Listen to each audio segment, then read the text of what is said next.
আমি যখন কলেজে পড়তাম তখন একটা ফেমাস দোকানে ডালপুরি খেয়েছিলাম। সেই ডালপুরির টেস্ট এখনও আমার মুখে লেগে রয়েছে।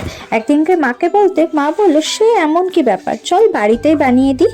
তো সবার ফার্স্টে আমার মা দেখলাম 2 কাপ ছোলার ডাল ভিজিয়ে পিষে নিল এবং সেখানে তেলের মধ্যে আদা এবং কাঁচা লঙ্কা ফোড়ন দিয়ে তার মধ্যে একটুখানি হিং দিয়ে পুরটাকে রেডি করে নিল। পুরে সামান্য মতো নুন, হলুদ এবং মিষ্টিও দিল।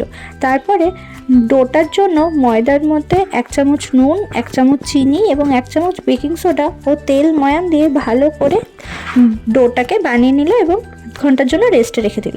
তারপরে ছোট ছোট লেচি করে পুরটা ভরে গরম গরম ভেজে দিল। সেই কলেজের দিনের মতো ডালপুরির কথা মনে পড়ে গেল। ভীষণ টেস্টি হয়েছিল এবং এর সাথে আমার মা করেছিল মটর আলু সবজি। সেই রেসিপিটা যদি তোমাদের দরকার লাগে অবশ্যই কমেন্ট করে জানাবে, আমি অবশ্যই তোমাদের সাথে শেয়ার করব।